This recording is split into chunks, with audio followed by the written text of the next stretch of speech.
Voyez-vous, dans le texte que nous allons lire ce matin, tiré du livre de Luc chapitre 11, du verset 1 au verset 4, le Seigneur révèle aux disciples quelque chose de très important que nous allons découvrir nous aussi ce matin pendant cette brève lecture de l'évangile de Luc chapitre 11, du verset 1 au verset 4. Je vous prie donc de vous lever pour que nous puissions ensemble honorer la parole de notre Dieu et la lire avec honneur, respect et considération. Luc chapitre 11, à partir du verset 1, il est écrit, je lis au nom de Jésus. Jésus priait un jour à un certain lieu. Lorsqu'il eut achevé, un de ses disciples lui dit, Seigneur, enseigne-nous à prier, comme Jean l'a enseigné à ses disciples. Il leur dit, quand vous priez, dites, Père, que ton nom soit sanctifié, que ton règne vienne. Donne-nous chaque jour notre pain quotidien.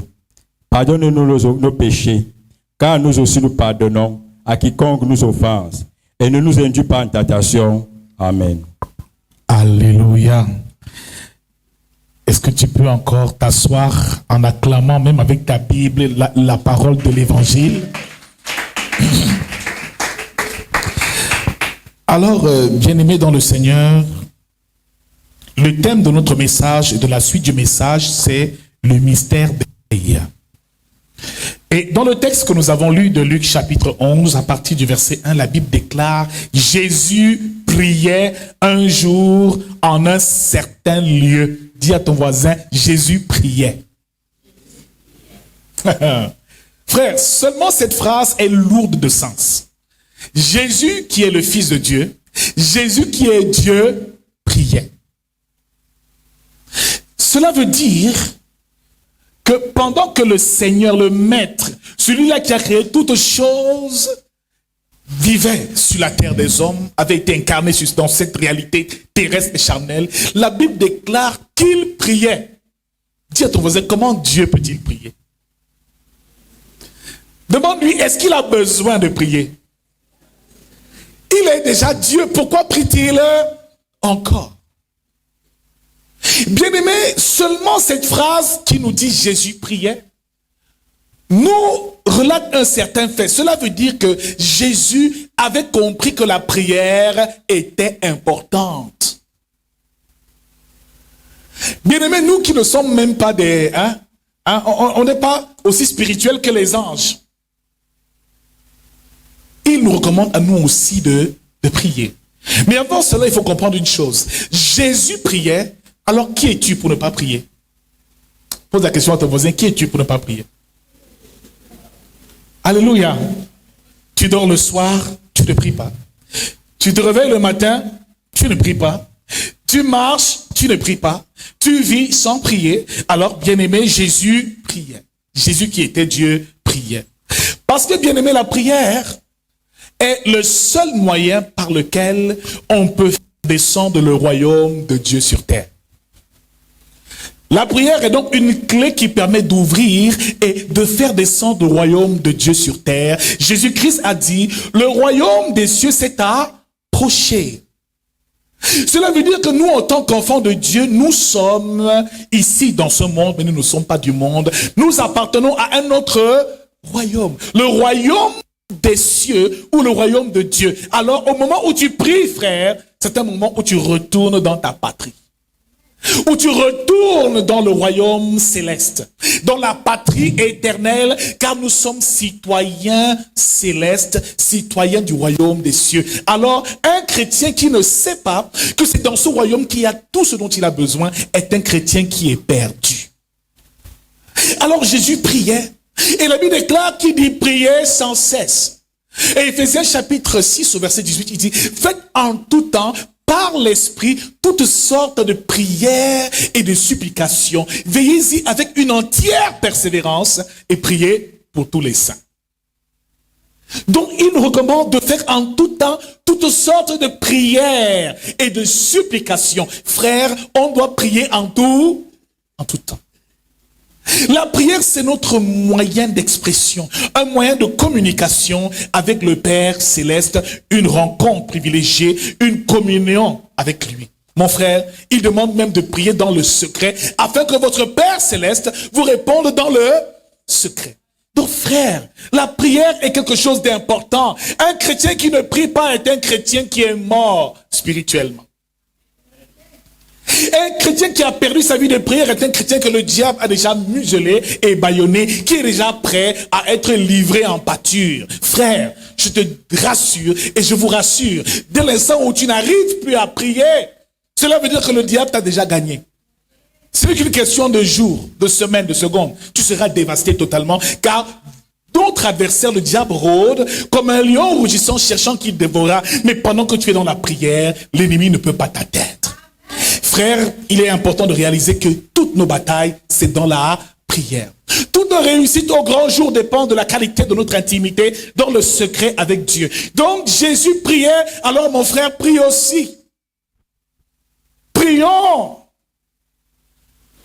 intercédons, prions permanemment le Seigneur et soyons dans sa présence en permanence. Jésus dit ici, la Bible dit, Jésus priait un jour en un certain lieu. Par la suite, il dit, lorsqu'il eut achevé, un de ses disciples lui dit, Seigneur, enseigne-nous à prier comme Jean l'a enseigné à ses disciples. Alléluia. Cela veut dire ici que la prière n'est pas seulement une communication avec le Seigneur. Car quand on prie, on s'adresse à Dieu, mais aussi Dieu nous répond. C'est une communication. Frère, il y a effectivement un homme qui prie et un Dieu qui répond. Amen. C'est pas un monologue, la prière. C'est un dialogue, c'est une communication. Alors quand tu pries, c'est une bonne chose, mais est-ce que tu écoutes ce que Dieu dit et te donne comme instruction? Frère, le disciple avait compris une chose. C'est qu'il pouvait marcher avec le Seigneur Jésus-Christ pendant des années sans jamais savoir comment prier. Et le problème, c'est que nous, en tant que chrétiens, on est souvent très fiers de dire on a 30 ans de foi, mais la question demeure, est-ce que tu sais prier? Tout réside ici dans l'humilité du chrétien. Que tu sois pasteur, docteur, évangéliste, il faut toujours devant le Seigneur lui demander, Seigneur, apprends-moi à prier. Parce qu'il y a toujours des domaines de la prière qu'on ne maîtrise pas. Il faut que le Seigneur nous enseigne et nous emmène dans des profondeurs que les autres ne peuvent pas cerner et même percevoir. Il est donc important que Jésus nous enseigne à prier. Ces hommes ont posé la bonne question au Seigneur. Frère, on peut être à l'église, mais on ne sait pas prier. Pose la question à ton voisin, sais-tu prier? D'autres sont très fiers. Non, je suis un grand prière. Je prie 4 heures de temps, je prie 5 heures de temps. Mais pourquoi les prières ne sont-elles pas exaucées? S'il demande, Seigneur, apprends-nous à prier, cela veut dire que la prière est une école. La prière nécessite un apprentissage, une initiation. Il faut comprendre qu'il y a des niveaux et des niveaux de prière. Une prière d'intercession, des prières d'action de grâce, des prières de supplication, des prières d'imprécation. Il y a plusieurs types de prières. On ne prie pas n'importe comment. Il y a la prière du lieu secret, dans l'intimité avec Dieu. Il y a la prière communautaire, la prière qu'on fait ensemble dans la communauté. Frère, il y a plusieurs catégories de prières. Est-ce que tu fais la bonne prière au moment où il faut la faire? C'est pour ça qu'il est important de dire, Seigneur, apprends-moi à prier. Est-ce que tu peux le dire ce matin avec moi, Seigneur, apprends-moi à prier? Parce que je reconnais que je ne sais pas prier. Et si je prie de la bonne manière, certainement Dieu pourra me répondre. Et Matthieu chapitre 6 encore, ce passage est un passage qui nous revient sans cesse à partir du verset 9 où il parle de la prière dominicale. Mais avant, il nous demande d'entrer dans le lieu secret, de fermer la porte, la chambre et de prier le Père dans le secret. Mais il nous dit un peu plus tôt qu'il ne faut pas prier comme des hypocrites. On ne se vante pas d'être un grand prieur. Parce que si tu te vantes d'être un grand prieur, cela veut dire que tu ne pries pas pour Dieu, pour la gloire de Dieu, mais tu pries pour impressionner les hommes. Donc la prière est quelque chose d'intime, de profond, et un mystère qu'il va falloir comprendre lorsque nous sommes dans l'église. Une des raisons pour lesquelles nous devons ardemment prier, frère, C'est parce que sans la prière, Dieu ne peut pas se manifester dans nos vies et ne peut pas influencer la terre. Psaume 115 nous dit encore que les cieux sont les cieux de l'Éternel et il a fait la terre pour les fils des hommes. Cela veut dire que dès l'instant où tu commences à prier, tu impliques Dieu sur terre. Laissez-moi vous dire que Dieu n'a pas le pouvoir d'agir sur terre. Quelqu'un est choqué ce matin? Quelqu'un est choqué? Dieu, quand je dis c'est une façon de dire que Dieu n'agit sur terre que lorsque l'homme l'invite. 420 ans, ils ont souffert en Égypte. C'est quand ils ont commencé à crier à Dieu qu'il est descendu. Frère, si tu veux que Dieu agisse dans ta vie, il faut l'invoquer, il faut le prier pour l'inviter sur terre. C'est pour ça qu'il dit que les cieux sont les cieux de l'Éternel. Au ciel, Dieu est souverain, mais il a nommé un intendant sur terre. C'est l'homme qui gère la terre. C'est pour ça qu'il y a des guerres et tout ça. Dieu ne peut pas intervenir. Il n'intervient que lorsqu'on l'appelle. Il y a la souffrance, la misère, la prostitution, des gens meurent injustement. Mais est-ce que ces gens prient et demandent à Dieu de les protéger? Dieu n'agit que lorsque l'homme l'appelle. Il a dit à Adam et Ève, vous pourrez manger de tout fruit d'arbre, mais ne touchez pas au fruit de la connaissance du bien et du mal. Dès l'instant où Adam et Ève ont mangé de ce fruit, Dieu n'aurait pas pu les empêcher qu'ils le fassent. Amen. Il aurait pu dire à Ève, non, ne mange pas de cette histoire-là. Je vous ai dit quoi? Il sait tout. Il peut tout. Il voit tout. Alléluia. Mais il n'a pas pu empêcher que cela se produise. Et même pour qu'il agisse sur terre, il faut que Dieu prenne un véhicule. Mais vous voyez le mal que les gens font? Comment les gens font du mal et tout ça? Est-ce que Dieu peut venir voir, se présenter et dire, ne fais plus de mal? Non! Lui aussi est passé par les entrailles d'une femme, Marie, pour venir sur terre, pour vivre charnellement comme nous. C'était le seul moyen par lequel il devait passer pour agir sur terre et réparer la faute qui a été commise depuis le jardin d'Éden. Donc l'homme est puissant sur terre. L'homme est l'intendant de la terre. Dieu a donné les clés de la terre à l'homme et l'autorité sur tout ce qui existe sur terre. Mais pour que Dieu agisse véritablement et ardemment dans une vie, il faut que l'homme puisse l'appeler, l'invoquer, le prier, crier à lui. Ce matin, ma prière, c'est que nous retrouvons tous, chacun individuellement, une bonne vie de prière. Que nous cultivons cette prière où il nous dit prier sans cesse. Prier sans cesse. Alors ici, bien-aimés dans le Seigneur, pour venir un peu plus dans le secret des heures de prière et d'éveil, c'est que nous avons déjà réalisé une chose la dernière fois, c'est que Dieu nous recommande de prier sans cesse. Amen. Mais il a aussi établi un ordre dans la prière comme dans toutes choses. Ecclésiaste chapitre 3, verset 3 dit, il y a un temps pour toutes choses sous le soleil. Et notre Dieu est un Dieu d'ordre. Il a tout créé de manière ordonnée. L'homme n'a pas été créé le même jour que les animaux, le même jour que le soleil et la lune. Il y a eu un temps pour toutes choses. Donc, comme il y a un temps pour toutes choses, cela nous parle de ce qu'on appelle le principe de l'ordre divin. Dieu fait tout selon un ordre bien précis. Le temps où on a arrêté Jésus était un temps précis. Le temps où Jésus se retirait pour prier, c'était un temps précis. Alors, il y a aussi ce qu'on appelle les mystères d'éveil. Car il dit, veillez et priez afin de ne point tomber en tentation, car la chair est faible et l'esprit est bien disposé. Il nous enseigne ici sur ce qu'on appelle veiller dans la prière. Bien-aimés, le mystère d'éveil doit tous nous interpeller. Pas seulement la prière, mais la veille. Cela veut dire rester en éveil et comprendre le mystère des heures de prière. Parce que les heures de prière existent. Nous avons noté ici, dimanche dernier, que nous avions 4 veilles. Selon le calendrier juif, 4 veilles de prière. La veille du jour, il y a 4 veilles de jour.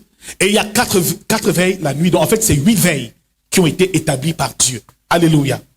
Nous avions catégorisé les veilles. Et la première veille, allait de quelle heure à quelle heure? On avait dit de 6 heures. De la première heure à la 3e heure. Et la deuxième veille, c'était de la 3e heure à la 6e heure. Deuxième veille. 3e veille de la 6e heure à la 9e. Et 4e veille de la 9e heure à la 12e heure. Et d'habitude dans la Bible, on dit c'était la 3e heure, c'était la 9e heure. Qu'est-ce que cela veut dire? C'est le mystère d'éveil qui nous renseigne là-dessus. Il y a des temps où prier. Et nous avons lu un texte très important. De Actes chapitre 3 au verset 1. Lorsque Jean et Pierre allaient au temple, la Bible déclare qu'ils allaient au temple à l'heure, c'était l'heure de la prière. Pierre et Jean montaient ensemble au temple à l'heure de la prière. Donc ils allaient au temple à une heure précise pour prier. C'était pas un hasard. Mais nous prions, on dit prier sans cesse, c'est vrai, on doit prier tout le temps. Mais nous prions par hasard sans que nos prières soient réellement ciblées. Alléluia. Il y a une heure pour toutes choses. Il y a ce qu'on appelle l'heure des parfums. L'heure de l'offrande des parfums. Amen. Beaucoup ne le savent pas. Il y a l'heure de l'offrande du soir. Il y a l'heure de l'offrande du matin. Bien aimé, tout est organisé par Dieu et le chrétien malheureusement ne le sait pas. Acte 3, verset 1. Pierre et Jean montaient ensemble au temple. À l'heure de la prière, c'était la 9e heure. La 9e heure, c'est quelle heure? C'est 15 heures. Selon notre calendrier, c'est 15 heures. Pour eux, c'est la 9e heure. Donc, c'est à 15 heures. 15 heures est une heure de prière. On a donc vu que dans le tableau d'éveil, et selon le tableau des heures de prière, il y a donc la 1re heure, la 3e heure, la 6e heure, la 9e heure et la 12e heure. Ce sont ces 4 périodes où on va au temple, où on doit être dans la prière. C'est pas un hasard. On ne prie pas au hasard. On se lève, non, c'est pas un hasard, frère. C'est pas un hasard, on ne prie pas au hasard. Alléluia. Jésus connaissait le secret d'éveil de la prière. Donc ici, dans Acte 3, au verset 1, Pierre et Jean montaient au temple à l'heure de la prière. Et vous allez voir que même Corneille, dans Acte chapitre 10, la Bible déclare que vers la 9e heure du jour, Corneille a reçu la visitation de l'ange qui lui a dit, tes prières, tes aumônes, tes offrandes sont montées jusqu'à l'Éternel. C'était à la 9e heure du jour que Corneille était en train de prier. Donc il y a un mystère dans les heures de prière.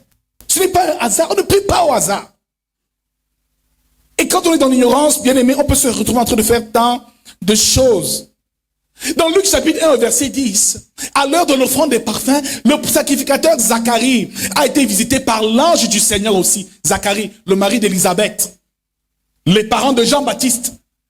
Alléluia. À l'heure de l'offrande des parfums. C'est une heure précise. Donc les heures, réaliser une chose ce matin, c'est que à chaque heure de prière, il y a un ange spécifique pour agir. Amen. Un ange spécifique qui agit à chaque heure de prière selon le temps de veille qui nous a été révélé par le Seigneur. Nous avons vu ici dimanche dernier le mystère de la 1re heure. Nous avons dit que la 1re heure va de quelle heure à quelle heure? On avait dit quelle heure encore? De 5h30 à 7h, n'est-ce pas? Donc, 7h, c'est principalement la 1re heure chez les Juifs. C'est la 1re heure du jour. Donc, pendant que tu priais à l'aurore, au lever du jour, bien-aimé dans le Seigneur, ça a une très grande puissance. Alléluia. Donc, Jésus nous a fait comprendre, le Seigneur nous a fait comprendre dans les Écritures que le mystère de la 1re heure nous renseigne sur plusieurs choses. La 1re heure nous parle des premières heures du jour. Bien aimé, au lever du jour, qu'est-ce qui se passe souvent? Le coq chante, n'est-ce pas? Les oiseaux chantent, n'est-ce pas? Donc, les premières heures à l'aurore, au lever du jour, nous font comprendre une chose, c'est que c'est un temps précis où tous ceux qui respirent doivent louer et adorer Dieu. Ne te réveille pas à 11h du matin. On dit souvent la vie appartient à ceux qui se lèvent tôt, ce n'est pas pour rien qu'on le dit. Alléluia. Parce que l'aurore cache des mystères, nous l'avons vu. Que c'est au lever du jour que Marie et Salomé sont allés à la rencontre de Jésus. Après sa mort, il était déjà enterré. Elles sont allées avec des aromates pour aller voir le Seigneur. Donc l'heure de la 1re heure est le temps de la rencontre avec Dieu. Ne commence pas ta journée sans le rencontrer au petit matin. Bien aimé, c'est au lever du jour que tout se passe. C'est un temps de transition où l'homme doit élever des prières, doit adorer Dieu en esprit et en vérité. Il faut donc cultiver dans sa maison ce qu'on appelle le culte matinal. Ne dors pas à n'importe quelle heure tu te réveilles, non. Même si c'est comment au petit matin, quand le jour se lève, la transition entre le jour et la nuit, c'est à cette heure-là, on appelle la première heure, qu'il faut faire certaines prières, aller à la rencontre de Dieu. Nous avons vu que dans Genèse chapitre 36, verset 25, Jacob, c'était aussi aux premières heures du jour qu'il a arrêté l'ange. L'ange lui dit, le jour va bientôt arriver. Il dit, tu ne pars pas sans m'avoir béni. Comment t'appelles-tu, Jacob? Tu t'appelleras Israël. Et l'ange est parti. Bien aimé, il y a des anges qui ne travaillent que la nuit. Donc c'est au petit matin qu'on arrache la bénédiction de Dieu, qu'on proclame des paroles de bénédiction sur sa journée. Bien aimé, si tu veux vivre une bonne journée, c'est à l'aurore qu'il faut te lever. C'est au petit matin, au lever du jour, pendant que le soleil est en train de faire sa course, qu'il y a des imprécations et des prières à faire pour renverser le plan de l'ennemi qu'il a accompli dans la nuit et pour proclamer une journée de grâce et de faveur au nom de Jésus-Christ. C'est ça le mystère de la première heure. C'est pas un hasard. Il faut savoir prier.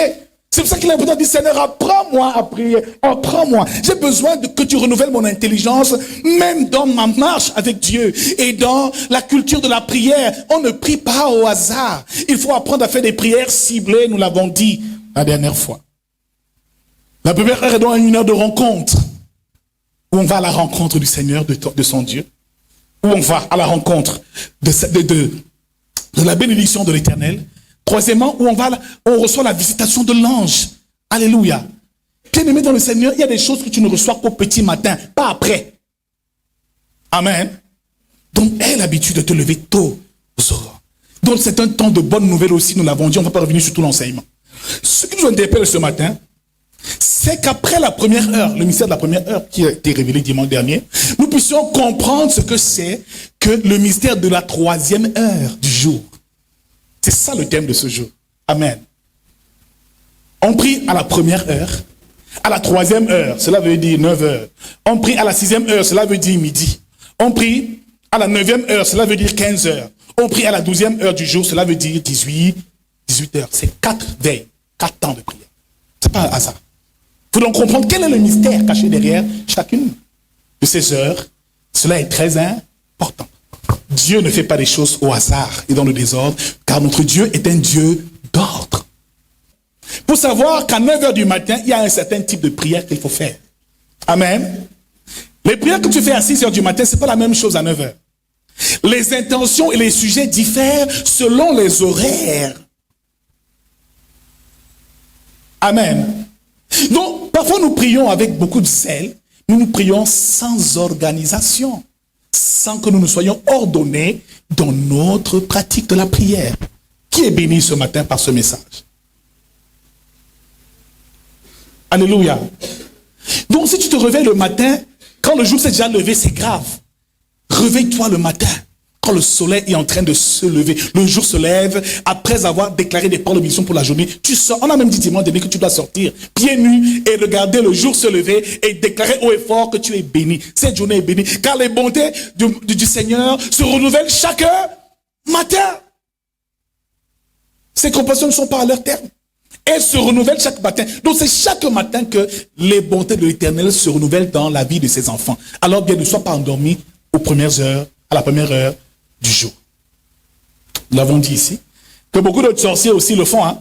Quand le matin veut déjà se lever, il commence à maudire ta journée, ta journée est maudite. Il parle même au soleil. On a parlé du mystère des astres vendredi. Il parle au soleil, il parle au jour, que ces journées soient maudites pour lui. Toi, tu es là, tu souffres. Pourtant, quelqu'un t'a maudit au lever du jour. J'annule toute malédiction du lever du jour. Que tout ce qu'ils ont fait à ces heures-là soit nul et sans effet. Il y a une sœur qui a témoigné, ma fille qui a témoigné ici, qu'elle avait un grand-père qui tous les matins, à l'aurore, au lever du jour, regardait le soleil, commençait à déclarer certaines choses et verser des choses par terre, prier. Bien aimé, même dans les ténèbres, ils connaissent ces mystères. Hein? Quand tu dors là, lui, il sait ce qu'il fait. Même la nuit, les sorciers ne viennent pas à n'importe quelle heure. Hein? Il y a une heure des ténèbres, nous avons vu dernièrement sur les mystères de la nuit. Il y a une heure où le diable opère. C'est pas un hasard. Oh, il y a les couches de nuit, c'est souvent aux mêmes heures que ça t'arrive. Et tu ne le réalises même pas. Alors soyons en éveil au nom de Jésus. Même endormi, que ton esprit soit en éveil. Et que tu remportes toutes les batailles au nom de Jésus. Alors, nous avons juste 3 points essentiels sur le secret de la 3e heure. Nous avons dit que les temps de prière sont lesquels? La première heure du jour, la troisième heure du jour qui correspond à 9 heures, la sixième heure qui correspond à midi, et la neuvième heure qui correspond à 15 heures, et la 12e heure qui correspond à 18 heures. Alléluia. Nous allons ouvrir nos Bibles, pour ceux qui ont leur Bible ouverte. Pour aller très vite, nous ne serons pas longs. Marc à son chapitre 15, au verset 25. Marc en son chapitre 15, verset 25, tu vas lire avec moi. C'était, on lit ensemble au verset 25, c'était la troisième heure quand ils le crucifièrent. Jésus a été crucifié à la troisième heure. La troisième heure du jour représente quelle heure? 9 heures, n'est-ce pas? Il a été crucifié à la troisième heure. Alléluia. Cela veut dire que la troisième heure, c'est le temps de la crucifixion de la chair. C'est une période où Jésus a été crucifié, où il a souffert dans sa chair, ses mains ont été clouées sur le bois de la croix et ses pieds ont été aussi cloués. Bien-aimé dans le Seigneur, quand tu veux que ta chair se taise, quand tu veux ne plus subir ce qu'on appelle les œuvres de la chair, ne plus subir tout ce que la chair te dicte de faire, c'est à la troisième heure qu'il faut prier pour dire, Seigneur, donne-moi la force de crucifier ma chair. Galates chapitre 5 au verset 28, 24 nous parle du fruit de l'esprit. Donc celui qui atteint la troisième heure, à cette heure-là, peut demander à Dieu ce qu'on appelle le fruit de l'esprit. Galates 5 au verset 16 nous dit, marchez selon l'esprit et vous n'accomplirez pas les désirs de la chair. C'est l'heure de la crucifixion. Mon frère, si ta chair te dit encore de manger, de faire l'impudicité, de mentir, de voler, tout ce qui est animosité, querelle, toutes ces choses qu'on appelle œuvres de la chair te dominent encore. C'est à la troisième heure que tu auras la victoire sur les œuvres de la chair. Car il dit que c'est ceux qui ont crucifié la chair et ses passions qui sont en Jésus-Christ. Celui qui est en Jésus-Christ a donc crucifié la chair et toutes ses passions. Si les passions de la chair t'animent encore, à la troisième heure, c'est l'heure où ta chair va se soumettre à la volonté de Dieu et à l'Esprit de Dieu. Alléluia. Donc, pour vaincre le péché, l'heure indiquée, c'est la troisième heure. Pour avoir la victoire sur les péchés ou sur le péché, c'est à la troisième heure qu'il faut faire ce genre de prière. La troisième heure, c'est l'heure où l'homme apprend à se détacher du monde. Jean chapitre 2, verset 15 nous dit, n'aimez pas le monde, ni les choses du monde, car celui qui aime le monde, l'amour du Père n'est point en lui. Donc si tu es encore un homme très mondain, très charnel, tu aimes trop les champagnes, les boîtes de nuit, tu n'arrives pas à te séparer de certaines choses qui t'habitent, frère. Si tu dis péché, ce péché-là je n'en veux plus, à la troisième heure, déclare cela et l'esprit s'en ira au nom de Jésus. Ta chair sera crucifiée et tu te sentiras bien. C'est l'heure de la crucifixion. C'est ça le mystère de la troisième heure. C'est l'heure où Jésus a été crucifié. Et où est-ce qu'il a été crucifié? Crucifié où? Au niveau des pieds et crucifié au niveau des mains. Alléluia. Alléluia. Cela veut dire, frère, avant de comprendre le mystère profond de la crucifixion des mains et des pieds, il faut comprendre une chose, c'est que à cette troisième heure-là, on demande à Dieu la grâce du contentement et du détachement au monde. L'apôtre Paul disait, j'ai appris à avoir faim et à être rassasié. Si tu es trop encore attaché aux choses matérielles du monde, c'est à la troisième heure où tu dis, Seigneur, aide-moi à me séparer de toutes ces choses qui m'attachent, qui me lient, qui m'empêchent de t'adorer en esprit et en vérité. Voilà le premier mystère de la troisième heure. Alléluia. La troisième heure, c'est quoi aussi? C'est le temps où la puissance du sang de Jésus est relâchée. Quand on a crucifié Jésus, la Bible déclare que le sang a coulé. Le meilleur moment pour invoquer le sang de Jésus, c'est à la troisième heure, à l'heure où il a été crucifié. crucifié. Non, tu ne comprends rien. Le sang de Jésus le matin, sang de Jésus à midi, sang de Jésus le soir. C'est à la 3e heure, mon frère. C'est une question de quoi? Ça se fait pas n'importe comment. Et même le sang de Jésus-Christ cache des mystères. Sur 7 points, Jésus a versé son sang. Donc, ce n'est pas tout sang qu'on appelle à tout moment, qu'on appelle à n'importe quel moment. Il y a le sang qu'on appelle le sang de Gethsémane, le sang des grumeaux qu'il a coulé au jardin de Gethsémane. C'est un sang spécifique pour un problème spécifique. Il y a le sang du couronnement d'épines. Il y a le sang de la barbe arrachée de Jésus. Il y a le sang du percement des mains lors de la crucifixion. Frère, c'est parce qu'on ne sait pas comment utiliser le sang qu'on souffre. Alléluia. Et en ce qui concerne la crucifixion, Jésus, ses mains ont été clouées. Et de riche qu'il était, il s'est fait pauvre afin que par sa pauvreté, nous soyons tous enrichis. Si tu as des problèmes financiers, invoque le sang des mains percées de Jésus. Tu n'as rien compris. La puissance du sang des mains qui ont coulé Jésus. Tout ce qui concerne les mains. Il dit que je bénirai le travail des mains. Si tu as les mains percées, tu n'arrives pas à avoir de l'argent, à travailler, à prospérer dans ton ouvrage. Frère, invoque sur tes mains le sang des mains clouées de Jésus. Qu'est-ce qu'on a cloué d'autre à la croix? On a cloué quoi? Ses pieds, n'est-ce pas? Et il dit que chaque lieu foulera la plainte des pieds, Dieu te le donnera en quoi? En possession. Alors pour bénir des maisons, des lieux d'habitation, c'est le sang des pieds percés de Jésus. Pour que chaque terre où tu te retrouves, Dieu te la fasse posséder au nom de Jésus. Alors quand tu veux bénir une maison, invoque le sang des pieds de Jésus. C'est pas n'importe quel sang.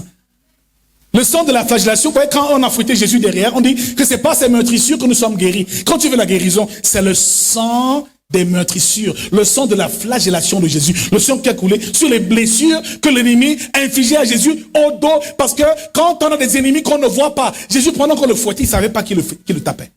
Quand le diable t'attaque dans les rêves, dans la nuit, tu ne sais pas qui t'attaque. Alors si un sorcier s'attaque à toi, dis par la puissance du sang, de ta flagellation, Seigneur, que ce sang se répande sur tous mes ennemis, afin qu'ils soient neutralisés. On dit bien dans Exode 14, verset 14, ces Égyptiens que vous voyez, vous ne les verrez plus. L'Éternel combattra pour vous, mais vous gardez le silence. Donc il y a des ennemis qu'on voit, mais aussi des ennemis qu'on ne voit pas. Ceux qu'on ne voit pas, ce sont ces Romains-là qui flagellent. C'est la figure du diable, des sorciers, des démons, qui te frappent au dos, qui t'infligent des souffrances, mais de dos. C'est ça le sang de la flagellation. Et ce sang qui a coulé, c'est celui qui nous donne le pouvoir de supporter les attaques de l'ennemi, mais aussi de neutraliser tout ce qui dans les ténèbres nous font ce qu'on appelle de la sorcellerie, des pratiques occultes. Il faut connaître les mystères. C'est pour ça que mon peuple est détruit parce qu'il lui manque la connaissance. Troisième mystère sur la 3e heure. Actes, chapitre 2. Je préfère qu'on lise ensemble pour que vous ayez toutes les références bibliques pour par la suite faire vos recherches. Relire verset 15. Verset 15. Oui. Ces gens ne sont pas ivres, comme vous le supposez, car c'est la 3e heure du jour. Alléluia. Amen. Le jour de la Pentecôte, ces hommes parlaient en des langues nouvelles. Tout ce qui était là était dans l'étonnement. Et ils se sont demandé, mais ces hommes sont peut-être ivres. Pierre prend la parole et dit, ces hommes ne sont pas ivres, car c'est la 3e heure du jour. Il était quelle heure? Il était quelle heure? Il était 9 heures. Deuxième mystère de la 3e heure. La 3e heure est le temps de la descente du Saint-Esprit. À la Pentecôte, c'est à la 3e heure que l'Esprit est descendu. C'est pas à n'importe quelle heure. C'est une heure où on appelle la descente du Saint-Esprit. Du sang de Jésus, nous l'avons dit tout à l'heure, par la crucifixion, parce que c'est à la même heure qu'il a été crucifié. Mais aussi la descente du Saint-Esprit. C'est un temps favorable pour la descente du Saint-Esprit et pour la communion avec le Saint-Esprit. Ceux qui veulent avoir des dons spirituels, dons de ceci, dons de cela, c'est à la 3e heure qu'il faut le demander à Dieu. Ceux qui veulent gagner dans le fruit de l'Esprit, c'est aussi à la 3e heure. Tu n'as pas trop d'amour dans ton cœur, tu n'as pas de joie, tu n'as pas de ceci. Si à la 3e heure tu pries et tu demandes au Saint-Esprit de l'aide, il va t'assister. C'est à cette heure-là que le Saint-Esprit est descendu sur terre. C'est l'heure de l'effusion du Saint-Esprit. C'est l'heure où on se connecte à l'Esprit de Dieu. Saint-Esprit, révèle-moi les mystères cachés. C'est une ère de parfaite communion avec l'Esprit de Dieu. Dis à ton voisin le mystère de la troisième heure. Alléluia. Dis le plus fort le mystère de la troisième heure. Vous voyez, on dit 3, le mystère du chiffre 3. On dit Dieu est quoi? Est Père, Fils et Saint-Esprit. Il est 3 en un. Et le Saint-Esprit occupe la 40e place. Dans la troisième heure. Alléluia. Ça, c'est un des mystères du chiffre 3, la troisième heure. Le chiffre 3, c'est le chiffre du Saint-Esprit. Amen. Le chiffre 3, dis-le, le chiffre 3, c'est le chiffre du Saint-Esprit. Donc, à la troisième heure, ne prie pas, Seigneur, bénis mon mari, bénis ma maison, bénis mes enfants. Non, dis Saint-Esprit descend. Saint-Esprit, c'est la troisième heure. Tu pries qui? Tu pries quoi à cette heure-là? Amen. Nous verrons plus tard les heures dans la nuit, justement, l'éveil de nuit. Quelle prière faire à minuit? Quelle prière faire à 3 heures du matin? Quelle prière faire à 6 heures? C'est important. Il faut savoir ces choses-là. Comment Dieu se manifeste à toutes ces horaires. On a parlé du vendredi de la lune et des étoiles qui influencent la vie des hommes. Vendredi, c'était très profond. Ce qui était là, c'était incroyable. C'était incroyable. L'atmosphère était terrible vendredi. Amen. Donc, mon peuple est défini parce qu'il manque la connaissance. Et cette connaissance, nous en avons besoin au nom de Jésus. Pour terminer, Matthieu 20, verset 3. Ils sortirent vers la troisième heure et on vit d'autres qui étaient sur la place sans rien faire.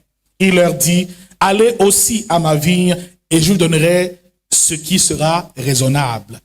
Dernière révélation sur le mystère de la troisième heure que nous voyons avant de nous séparer. On termine dans 5 minutes. C'est que la Bible nous dit ici dans Matthieu chapitre 20 verset 3 que cet homme voulait recruter des ouvriers pour sa vigne, pour récolter du raisin. Et il dit ici qu'il sortit vers la troisième heure et il en vit d'autres qui étaient sur la place sans rien faire et il leur dit, allez aussi à ma vigne et je vous donnerai ce qui sera raisonnable. C'est ça, une des belles histoires que Jésus raconte aux disciples. Alléluia. Pour leur faire part de comment est le royaume des cieux. Comme cet homme qui a besoin d'ouvriers pour sa vigne. À la troisième heure, il trouve des personnes qui ne veulent pas travailler, qui sont là à ne rien faire, et il les invite. Alléluia. La troisième heure, c'est l'heure d'inviter les missionnaires dans la mission du Seigneur Jésus. C'est l'heure de l'évangélisation. C'est l'heure des ouvriers. Frère, c'est l'heure des ouvriers. C'est à cette heure où tu dis, Seigneur, révèle-moi la mission que tu me donnes. Je veux servir dans cette vigne et être un ouvrier et récolter aussi un salaire raisonnable. C'est l'heure où ceux qui n'aiment pas travailler, il faut les réveiller spirituellement.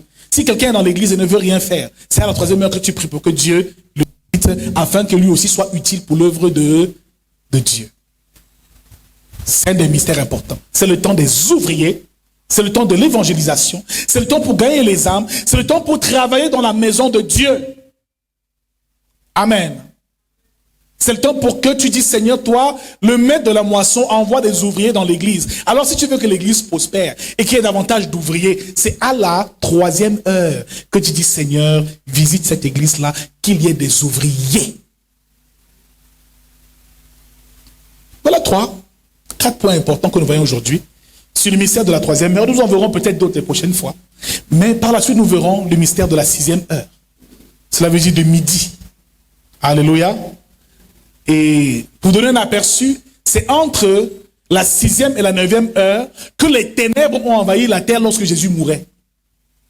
Donc c'est le temps des ténèbres. Il faut donc comprendre qu'est-ce que ce mystère cache aussi. Qu'est-ce qu'il faut faire durant cette période de midi à 15 heures ou de minuit à 3 heures du matin. J'espère que tu seras là les prochaines fois. Alléluia. J'espère que nous serons tous ensemble les prochaines fois. Qui a été venu vraiment ce matin? Qui a été vraiment visité ce matin?